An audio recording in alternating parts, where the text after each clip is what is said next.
두뇌는 진짜 정기적으로 운동해주면 두뇌가 어마어마하게 발달합니다. 조금 뒤에 다루도록 하겠습니다. 그리고 음악 감상. 그렇죠? 그래서 음악을 너무 좋아하기 때문에 귀에 이걸 이어폰을 끼고 살잖아요. 공부할 때도 막 들고 고개를 끄덕거리면서 하잖아요. 그럼 우리는 막 지금 공부할 때 왜 음악을 듣고 공부를 하냐 혼내는데 아니라는 거예요. 애들은 멀티세대 다 된다고요. 앞으로 청소년이 스트레스를 받지 않았으면 좋겠습니다. 이거는 이제 아이들이 반항할 때 하는 행동. 자기들이 진단을 해서 사소한 일에 화를 내는 요거를 좀 집중해 주세요. 사소한 일. 화가 부모님께 잔소리를 줄 때. 그래서 쩌는 엄마 첫 번째 요인이 잔소리가 긴데 어느 날 잔소리를 그 즉석에서 끝나지 않고 지나간 일까지 다 끄집어내서 내가 말이지 참으려고 했는데 네가 언제도 이렇고 언제도 이렇고 이렇게 계속 지나간 과거를 끄집어내서 얘기하는데 쩌는 엄마 첫 번째로 쩌는 아빠 엄마가 하는 잔소리를 반복하는 거예요. 엄마가 말하는데 네가 요새 이렇다며? 그래가지고 엄마 하는 이야기 계속 반복하는 거예요. 쩌는 아빠 그때 얘기하는 이야기 속으로 그대는 녹음기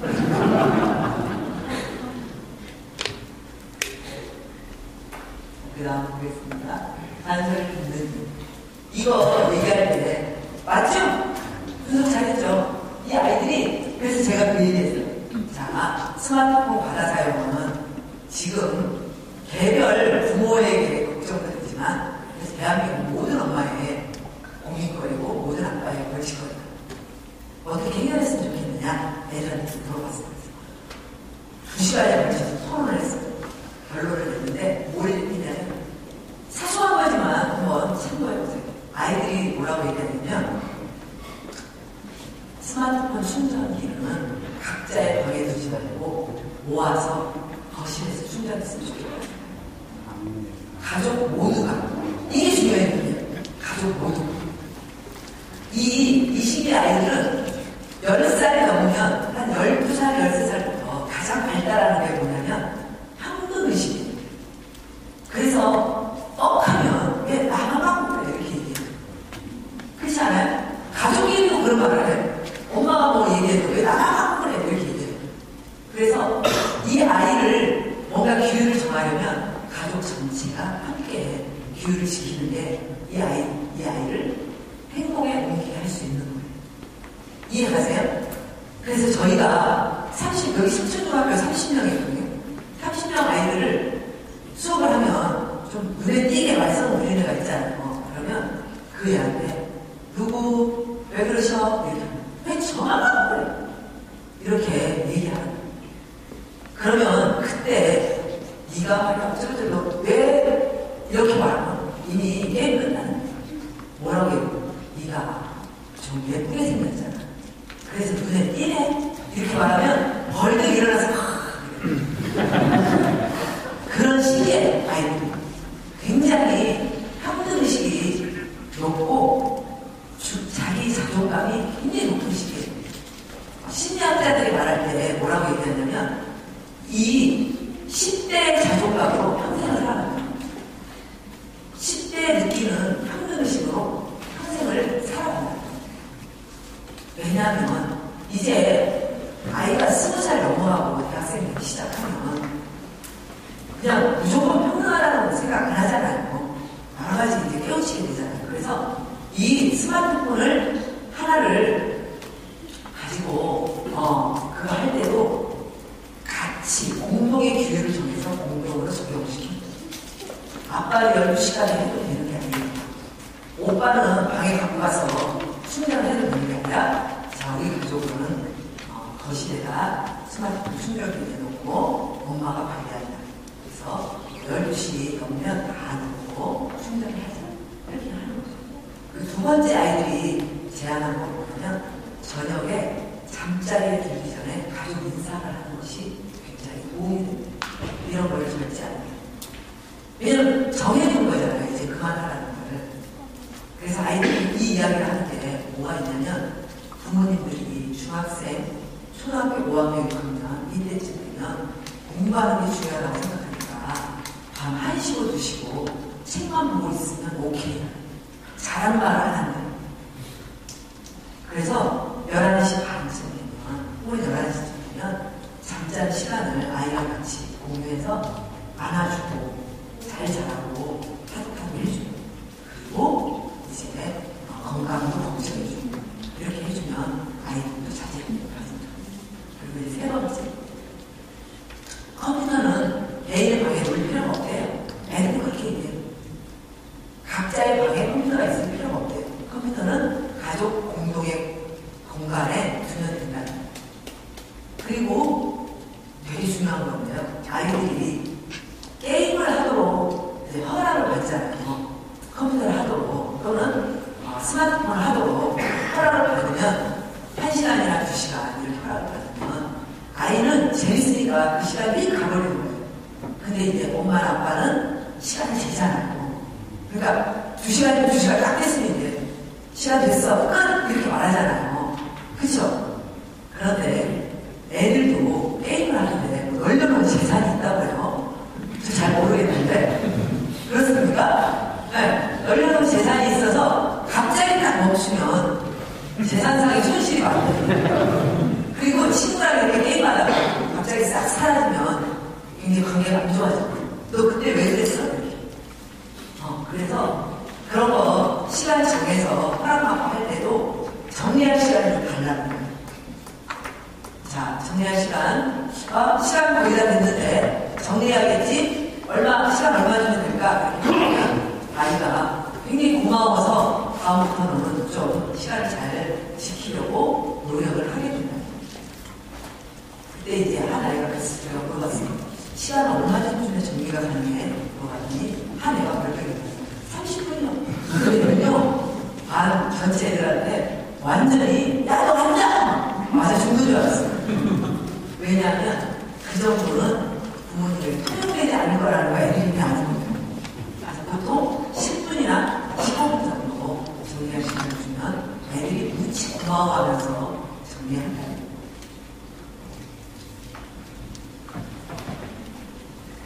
네. 처음부터 더 좋은 것은 안 좋아. 그때까지 계속 해버리는 거예요. 네. 자, 그 다음. 이제 10대의 특징과 발달 과제를 보겠습니다.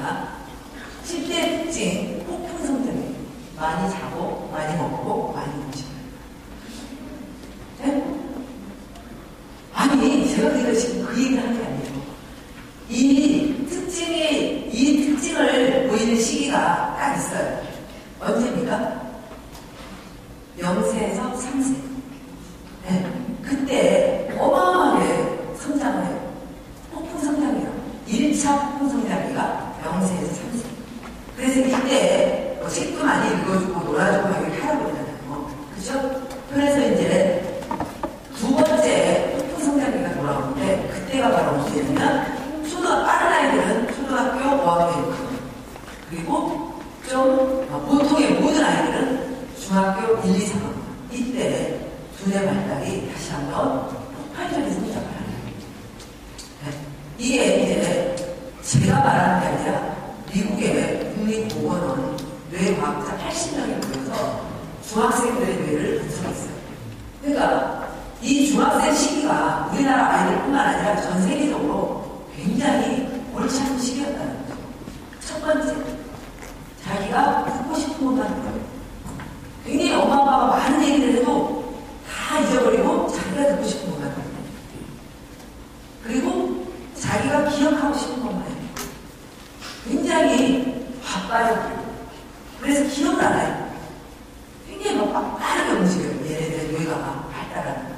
그래서 얘네들의 특히 이 중학생 시기의 뇌는 세포가 발달을 할 뿐만 아니라 어떤 게 발달하냐면 정서적인 부분이 어마어마하게 발달하는 거예요.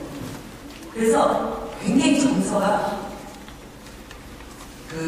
변화의 폭이 되게 깊어요. 작은 일에도 혹시 화를 내고, 그 다음에 그 조그만 슬퍼도 막 막 먹어보고 변덕이 심하죠. 그렇죠? 별일 아닌 걸 가지고도 처판을 내고 그렇게. 그리고 이 감정의 기복이 굉장히 심하고 중요한 건 빠르게 잊어버려요. 굉장히 빨리 잊어버려요. 그래서 부모님은 아이를 훈계하고 있는데 이미 얘는 정리 끝난 거예요. 정리 끝났어요. 그래서 딴짓을 해요. 혼내고 있는 사이에도 벌써 다른 것을 막 관심을 갖는 거예요. 우리는 학교에서 이런 현상을 굉장히 많이 봐요. 불러왔죠? 불러와서 막 혼냈어요. 혼내고 보냈어요. 내보냈어요. 그러면 교무실 문 열고 나가자마자 이 하고 오고 가요. 이게 아이들. 쩌는 교사. 다시 부르는 거예요. 이 오고 나가면 다시 불러. 너 아까 잘못했다고 하더니 뭐야? 아까 잘못했다고 했는데 뭐 하는 건데? 왜요? 이해를 못하는 거야, 아이들. 그래서 아이들에게 엄마 입장에서 너 좀 생각해봐. 아빠 입장에서 생각 좀 해봐. 이런 말은 아무 소용이 없어요. 애들은 너무 바빠서 엄마 아빠의 입장에서 생각하려면 자기가 성장을 못하는 거예요. 폭풍 성장을 해야 되는 시기이기 때문에 너무 바빠요. 그래서 금방금방 잊어버리고 다른 것에 관심을 가져. 이런 현상이 어떤 때는 참 안타깝기도 하지만 어떤 때는 참 고맙기도 하죠. 고맙잖아요. 안 그래요? 혼내고 난 뒤에 애가 어때요? 금방 잊어버리고 막 엄마, 아빠 이러면 고맙지 않으세요? 속이 없다고 생각하세요? 네? 그 유지하고 있기를 바라요. 그래서 애들이 그런 얘기해요. 혼을 나도 배는 고파요. 아까 얘기했잖아요. 많이 먹고 많이 성장하는 시기이기 때문에.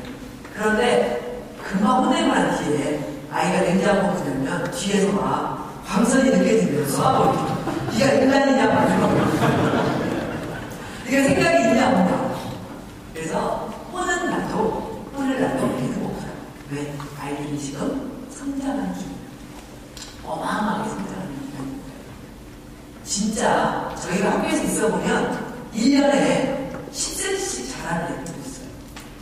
5cm는 기본이에요. 그래서 중학교 1학년 때 굉장히 잘하는 애가 중학교 3학년 졸업할 때쯤에요. 어마어마하게 15cm씩 커가지고 신체가 그렇게 급격하게 성장하는 시기가 0세에서 3세잖아요. 그때 뇌도 발달하는 것처럼 이 시기에 10대 초반, 중반까지 어마어마하게 뇌가 발달합니다. 이 10대 뇌에서 또 중요한 부분은 어른이 되고 나서까지 섭섭한 것을 꼭 기억을 해요. 섭섭한 거 기억하잖아요. 너무 심하게, 너무 억울하다고 하면 기억이 계속 가는 거죠. 그래서 자기의 지금 기분의 상태를 0세에서 3세는 말로 표현할 수가 없지만 이 10대에는 서로 말로 표현하면서 대화가 가능한 시기이기 때문에 굉장히 중요한 시기고 부모님이 좋은 영향을 줄 수 있다는 거죠.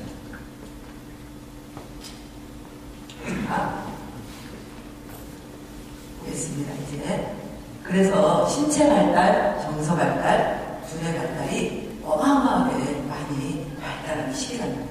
0세에서 3세 때 어마어마하게 발달할 때 가장 어머님들이나 이 부모님들의 머릿속에 남아있는 단어가 있을 거예요.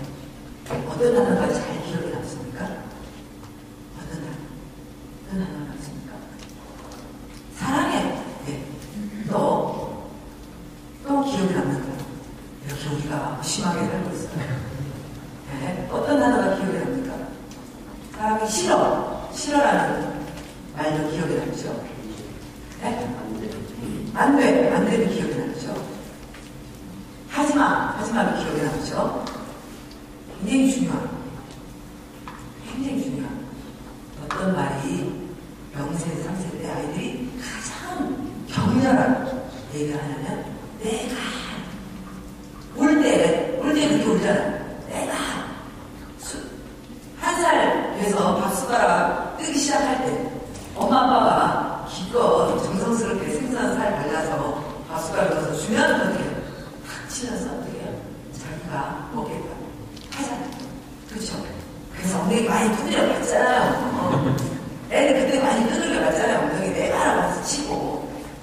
이 내가라는 외침을 하면서 주인의식이 생기기 시작하는 거예요. 한 인간으로서 살아가는 거예요. 이 내가라는 외침을 다시 한번 강력하게 외치는 시기가 바로 제2의 성장입니다. 내가.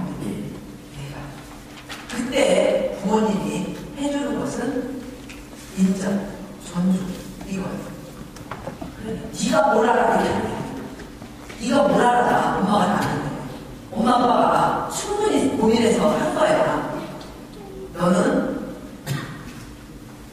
아직 미숙해. 네가 뭘 알아? 이거는 아이에게 가장 치명적이라는 거예요. 특히 11살부터 15살 이 사이. 네가 뭘 알아? 아니라 존중.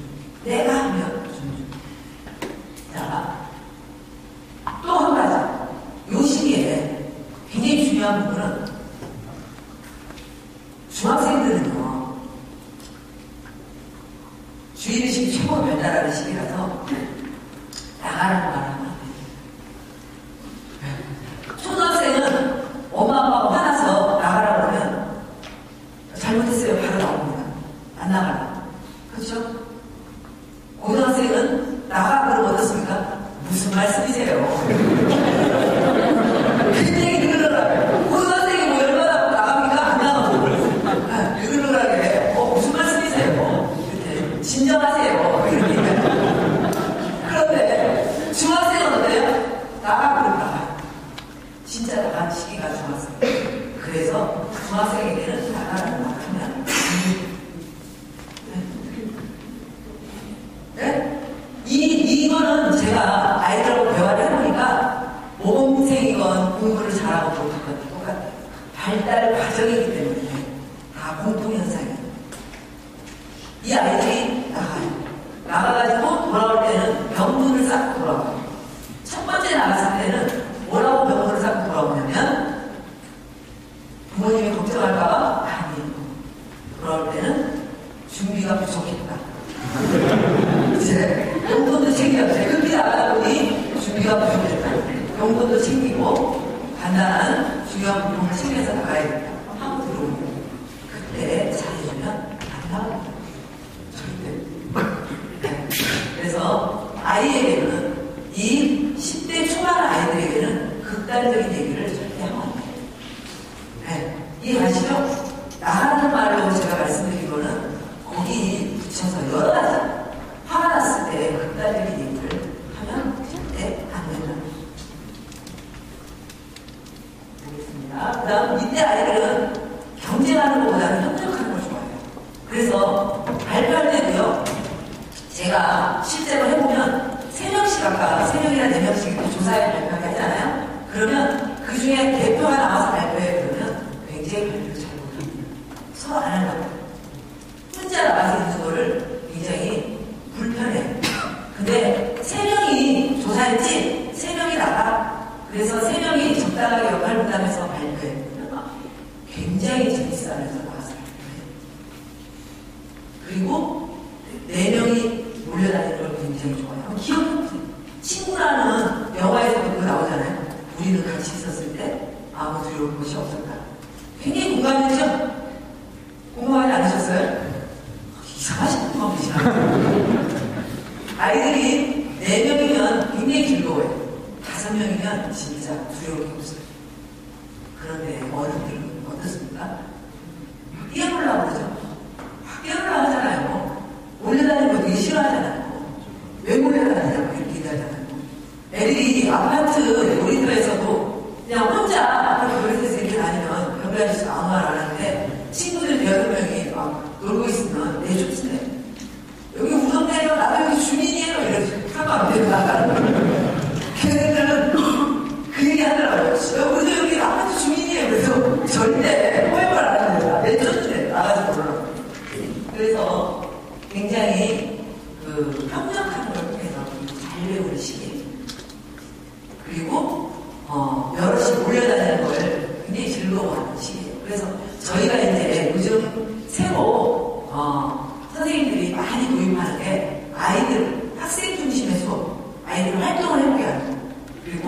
아이들을 모두별로 의논해서 문제를 해결하는 과정을 줘요. 그러면 보통 혼자 했을 때 끙끙거리고 20분 걸렸던 게 4명이서 의논해서 5분만 해결하고 다 다른 얘기하고 가고요. 너희 뭐야? 다 했어요. 보면 다 잘했어요. 그래서 서로 협력하고 대화하고 이렇게 할 때 두뇌 활동이 굉장히 활발해진다. 잘 모르는 그렇게 할 때. 다음 자립 독립. 애들을 좀 나이가 먹어서 10살 넘어가서부터 보면 엄마 아빠가 얘기를 해도 고분고분하지 않잖아요. 고분고분 합니까? 네 하고 뭐 알았습니다. 그럽니까? 아니죠. 고분고분하고 심지어는 뭐 고개를 삐딱하게 한다든지 다리라도 떤다든지 이렇게 하잖아요. 이게 뭐냐면 애들이 이제 그때부터 아이들이 이 시기에 제일 싫어하는 게 노예가 되는 거예요. 무시당하는 걸 제일 싫어해요. 그렇기 때문에 예를 들면 사자로 치자면 갈기를 세우는 거예요. 잘났다고 자기도 그거 한다라고 하는 거예요. 중학교 1학년 아이들이 가장 많이 싸우는 게 뭔지 알아요? 총이냐 이 한마디. 목숨을 걸고 싸워요. 이게 발달하는 시기라는 거예요. 자기의 자존감, 독립의식, 그 다음에 이제 자기가 어느 정도 성장했다는 거예요. 그런 걸 과시하고 싶다는 거예요. 그래서 부모님한테도 고분고분을 하지 않아요. 얘네들의 발달 과제가 독립이에요. 독립을 하는 게 발달 과제이기 때문에 내가 혹시 고분고분하면 엄마 아빠가 굉장히 하고 싶은 대로 할지도 모른다. 이런 경계심을 늦추지 않아요. 이런 식입니다. 어때요? 엄마 아빠랑 똑같은 사람을 되고 싶지 않다는 게 30명이면 30명, 100명이면 100명, 아이들의 모두의 답변이에요. 어떠세요? 부모님들? 똑같은 애가 됐으면 좋겠어요? 어떠세요? 섭섭해 안 돼요, 아빠들. 좀. 아빠랑 똑같은 사람이 되고 싶지 않아? 이렇게 말하면 굉장히 섭섭해 안 돼요. 근데 우리는 사실 우리랑 똑같지 않은 인간으로 키우는 게 우리의 목표예요. 그죠? 아니에요? 맞습니까? 네. 그렇습니다. 그래서 아이들이 똑같은 인간이 되기 싫어서 그렇게 폼을 잡는 거예요. 한 마디라도 건드려버리면서 얘기를 하는 거예요. 이렇게 이해를 해주는 거예요. 그리고 아이들이 제일 많이 건드려버리고 좀 건방지고 이런 모습을 보이다 보니까 우리나라 전통적인 그 교육에서 가장 중요한 거는 중요하게 부모님들이 생각하는 거는 뭐냐면 예의 없는 아이를 이거예요. 그렇죠? 그래서 건드려버리고 이런 태도에 대해서 그렇게 문제를 한번 보겠습니다.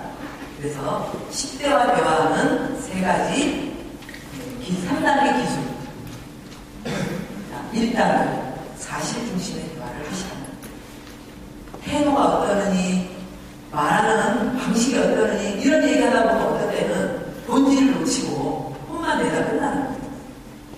그래서 사실 중심으로 얘기하고 그냥 좀 건드려버리거나 이러면 그 얘기 끝나고 나중에 사이가 좋았을 때 너 요새 뭐 어디 불편하냐? 왜 이렇게 건드려버리냐? 왜 다리를 떠냐? 이렇게 얘기해주면 그랬어요. 제가 받아들인다. 근데 어떤 대화를 하거나 혼낼 때 얘기를 하면 안 받아들여요. 자기를 비난한다고 생각해요. 그래서 사실 중심의 대화를 하는 거예요. 그 다음 아이의 태도가 아니라 말의 내용의 중심입니다. 그리고 애들은요 금방 잊어버려요. 너 내가 몇 번 말했어. 이거 소용없어요. 그냥 잊어버려요. 왜? 너무너무 할 일이 많다고 그랬잖아요. 1000억개의 세포와 만나서 새로운 정보를 교환하고 발전을 한다는 거예요. 그래서 그때 만들어진 세포로 일생을 생활한다는 거예요. 그거 굉장히 바쁜 거예요.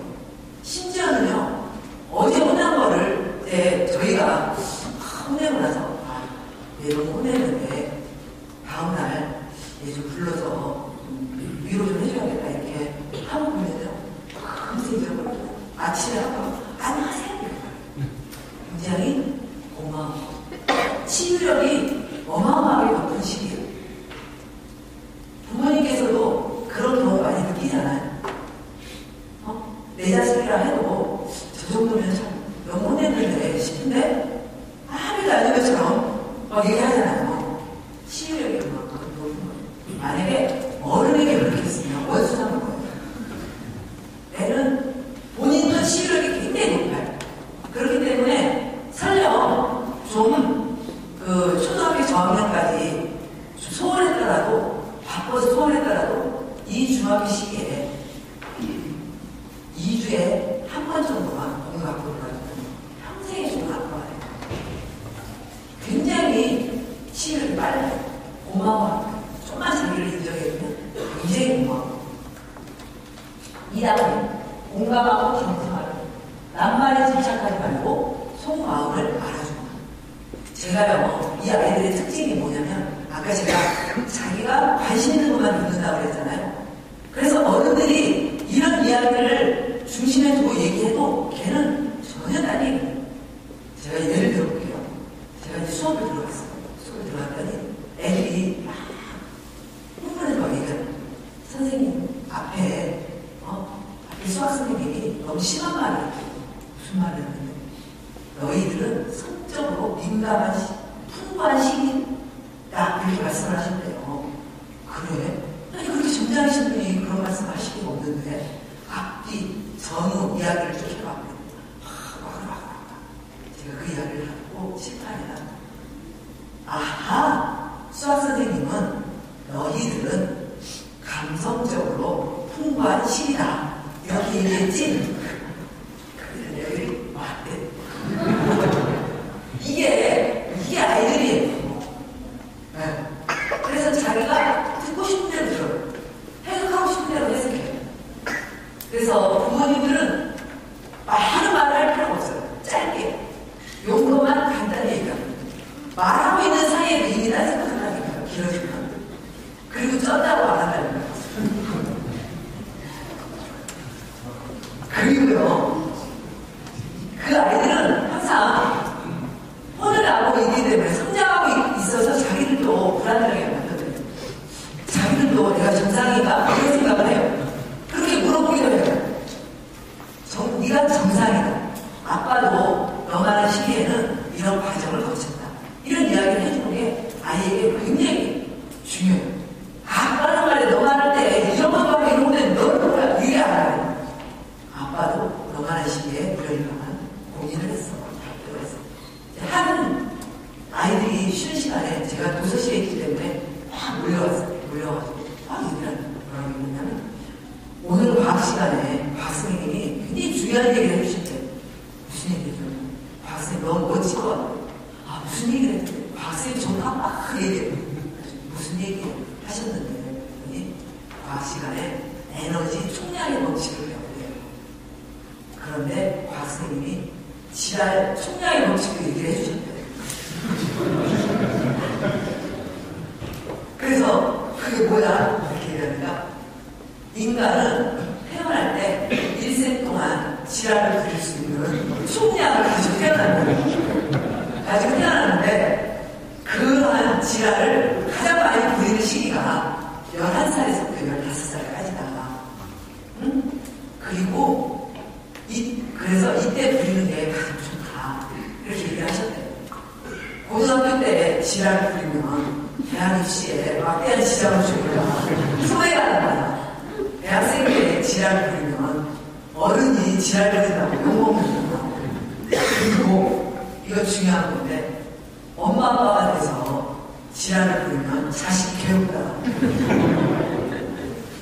이 말은 아이들이 이 말을 그렇게 좋아하고 박사님이 그렇게 좋아한 건 뭐냐면 너희가 가끔 이해할 수 없는 행동을 해도 정상이다.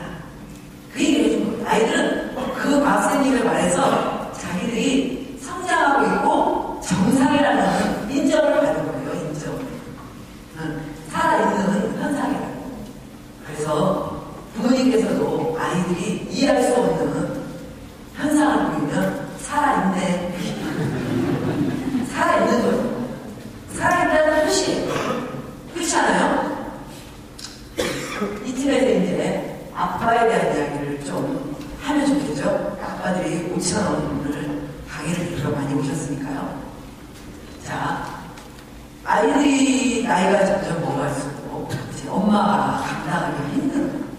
그래서 엄마가 감당하기 힘들고 요것들이 이제 10살, 11살 넘어가고 중학생 때쯤 되면 엄마가 뭐 말만 하면 툭툭거리고 나중에는 애들리고 해요. 특히 남자애들은 굉장히 퉁명스럽게 해요. 이제 아빠의 도움이 필요한 시기에 아빠가 개입을 해야 돼요. 어떻게 개입을 할 것인지. 유형 첫 번째. 엄마하고 아이하고 둘이 갈등하게 있어. 둘이 막 다투고 좋지 않아요, 지금. 그럴 때 퇴근을 하거나 혹은 집에 있을 때도 그런 때이죠.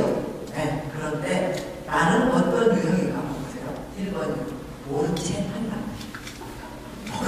끼어들기가 애매하고 모른 채 하고 그냥 신문을 보고 평소에 안 보던 책을 가져와서 읽는다. 네, 이런 아빠. 아이들이 이 아빠에게 뭐라고 생각하겠어요?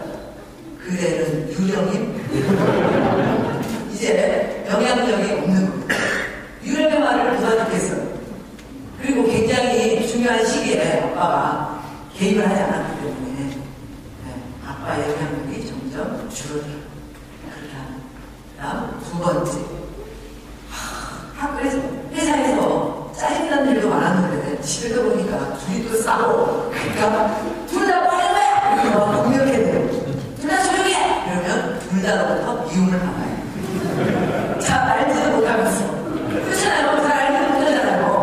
잘 알지도 못하면서 갑자기 끼어들어서 조용히 하라고 큰 소리 치니까 둘 다로부터 미움. 세 번째. 가만히 보다가 지켜보다가 애가 버릇없이 굴기 시작할 때 그때 때리니까 탁 끼어들어. 야! 임마! 너 뭐하는 거야? 엄마가 여기서 얼마나 힘든지 알아? 너 때문에 말이지. 그럼 아이가 그게 뭐라고 생각하겠어요? 아빠, 나 때문에 힘든 게 아니라 엄마 때문에, 엄마는 아빠 때문에 힘들어요. 이렇게 말해요. 엄마가 힘든 건 나 때문이 아니라 아빠 때문이라고. 정신 차리세요. 엄마와 나 사이는 튼튼하거든요. 걱정하지 마세요. 이렇게. 자, 네 번째 유형 알려드리겠습니다. 네 번째 유형은 어떻게 하시는 게 가장 좋냐면 그때 아빠가 이제 조용히 신문 보고 있을 때 둘이 막 싸우고 아니면 행을 했는데 싸우고 어쨌건 아빠가 있을 때 둘이 사이가 안 좋았을 때 그때는 바로 아빠의 존재감을 극대화할 수 있는 기회예요. 그래서 정중하게 아내에게 엄마에게 미안한데 여보 내가 좀 데리고 갔다 올게 얘기하고 양해를 구하는 엄마의 허락 없이 바로 나가자 안 돼. 엄마에게 정중하게 존중하는 엄마에게 물어보는 거예요. 내가 좀 데리고 갔다 올게. 그러면 엄마는 굉장히 좋죠. 그쵸? 끝까지 가고 싶은 엄마가 별로 없어요. 품위를 유지할 수 있죠. 그 시간에. 그래서 남편이 고맙죠. 아이하고 이렇게 갈등하게 계속되지 않게 도와줬습니다. 고맙죠. 그런데 중요한 건 이때 아이가 안 따라 나가려고 아이한테 아빠랑 하다고 잡고 손잡고 나가면 되는데 그래 아빠 그리고 나가려고 애는 안 따라가죠. 왜 그럴까요? 왜 그럴까? 평소에 신뢰감이 안 쌓이는 거예요. 아이부터 평소에 아이와 레포가 형성되잖아요. 저 인간 따라가다가 원고를 안 할 수가 있어요. 차라리 엄마 있는 데서 그냥 버티는 게 나아요. 네. 그럼 언제나 엄마는 내 편이니까. 네. 중학교 1, 2학년쯤 되면 이미 엄마에 대한 신뢰감은 굉장히 튼튼해요. 그래서 엄마에게 뭔가 하소연도 하고 엄마에게 막 내들기도 하지만 엄마에 대한 신뢰감이 튼튼하게 있기 때문에 걱정은 없어요. 아빠가 걱정이죠. 안 따라가잖아요. 망신스럽잖아요. 그러면 처음에 아빠가 내가 잘해줄게. 잘해줄게.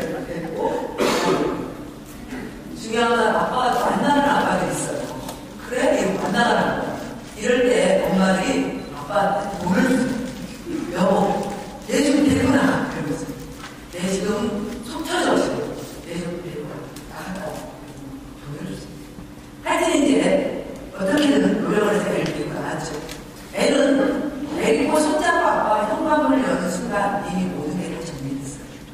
엄마에게도 미안하고 자기도 별일 아닌 것 같고 화를 내고 이제 다시 굉장히 빨라요. 애들은.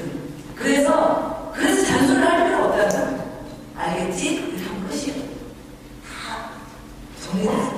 그래서 손잡고 그냥 나가서 문 밖에 데리고 나가서 막 혼내잖아요.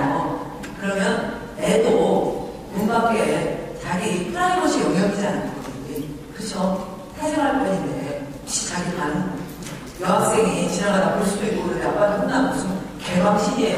그러니까 안 따라가려고 그러는 거예요. 믿을 수가 없어서. 그러니까 절대 데리고 나가서는 아무 말 안 해요. 그냥 손잡고 동네 한 바퀴 돌고 오는 거죠. 그리고 이제 얘기가 잘 되면 아이스크림 하고 온다든지 그러면 아빠가 뭐 들어가서 엄마한테 사과해라 이런 말 할 필요 없어요. 그냥 동네 한 바퀴 돌고 오면 애가 알아서 알았지? 그러거든. 그런데 아빠들은 꼭 애를 데리고 나가면 근사한 이야기를 해야 되는 거예요. 그걸 아빠가 갖고 있어요. 그렇지 않아요? 훈계를 하고 애를 감화시키고 그렇죠? 그렇게 해서 데리고 와야 된다고 생각하는 거예요. 그래서 항상 실패하는 거예요. 걔 멋있게 말하지 않아도 애가 다 알아. 아빠 가진 거 별로 없다. 얘네들이 13년간 살아왔어요. 전문가. 10년만 살면 애들은 엄마 아빠의 전문가예요. 재산이 얼마나 있는지 다 알아요. 얼마 동안 참을성이 얼마나 있는지, 어느 시점에서 화를 냈는지 다 안다는 거예요. 그래서 근사한 이야기, 멋진 인생에 대한 이야기를 하면 애들이 지루해요. 그냥 할 말이 없으면 조용히 한 바퀴 돌고 아니면 공 들고 나가서 자, 이쯤 얘기하니까 아빠들의 역할을 한 가지 더 해줄 거 있겠죠. 아까 아이들이 스트레스 해소하는데 뭐가 필요하다고 했어요? 운동을요. 그 다음 뭘 한다고 그랬죠? 친구랑 수다를 노래방도 간다고 그랬죠. 그래서 아이들이 이제 조금 크면 중학생 되면 용돈이 필요한 시기. 그렇죠? 그래서 용돈은 일방적으로 정하지 마세요. 아이랑 하면 많으면 많다 깎아주고 조절해 주시고 그리고 어른들도 우리 자본주의 사회에서는 어른들이 가장 좋아하는 게 뭐예요? 아니요. 제일 좋아하는 거. 돈은 뭐 좋아해봐야 아무 소용이 없죠. 세상에 널린 돈 많이 있어야 뭐 좋지 않잖아요. 뭐를 가장 좋아합니까? 어떤 행동? 입금. 입금을 잘 좋아하잖아요. 아니에요? 제일 좋아하잖아요. 그래서 아이들도 입금을 제일 좋아해요. 용돈도 월 얼마 아이랑 같이 정해서 최소 금액이지만 입금 정기적으로 입금해 주는 걸 아이는 굉장히 굉장히 자기가 대접받았다고 생각해요. 한 인간은 존중받았다고 생각해요. 왜냐하면 아이들이 용돈 조사를 해보면 대부분 그때그때 준다. 아니면 일주일에 한 번 준다. 또는 한 달에 직접 만나서 준다. 이렇게 얘기해요. 그런데 아이들도 부모님이랑 같이 생활하면서 자존감이 있을 거 아니에요. 사이가 안 좋을 때가 있을 거 아니에요. 용돈은 떨어졌고 사이가 안 좋을 때 굉장히 기굴한 마음이 든다는 거예요. 네. 그리고 실제로는 또 자기가 용돈 날짜가 사이가 안 좋아서 화해를 하는데 용돈 받을 날짜가 다가오는데 자기 용돈 생각하지 않고 그냥 아빠한테 화해를 하고 엄마한테 화해를 했는데 용돈을 그날 저녁에 받으면 그 생각이 드는 혹시 아까 내가 화해하고 오해하지 않을까? 이런 생각을 해요. 이해가세요? 네. 그래서 아이랑 함께 그때그때 주는 돈은 별도로 이렇게 좀 정하더라도 최소한의 금액을 3만 원이든 4만 원이든 2만 원이든 같이 합의해서 통장을 만들어서 입금시켜주는 거예요. 그거를 해주시면서 한 달에 한 번 아빠가 그걸 하세요. 아빠 월급 입금 해주면 내가 문자를 보내주세요. 아빠가 오늘 용돈 3만원 입금했는데 하트가 무지하게만 날라와요. 진짜 못하죠. 그리고 또 무슨 보너스 같은 거 받을 때 있잖아요. 특별히 돈이 들어올 때 그때로 용돈에 비례해서 한 3,000원이든 한 5,000원이든 사연을 간단히 오늘 아빠 사연 보너스 받는 날이야. 그러면서 한 5,000원, 3,000원 추가해서 입금해주세요. 그래요? 아빠의 별 관심도 없었던 애가 뭐 해서요? 무슨 일 해가지고 사연을 받았어요? 딱 문자가 굉장히 풍부하게 대화를 할 수 있는 기회가 되는 거죠. 그리고 제가 경험한 건데요. 연말에 소득공제 해주잖아요. 환급 받잖아요. 환급 받은 금액의 일정 부분을 아마 제가 11,000원을 입금해줬을 거예요. 그리고 소득공제 환급 받은 금액을 환산해서 입금했습니다. 이렇게 해서 보내줬어요.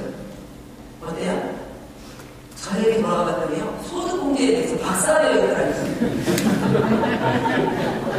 찾아보는 거예요. 검색해서 이게 뭐야?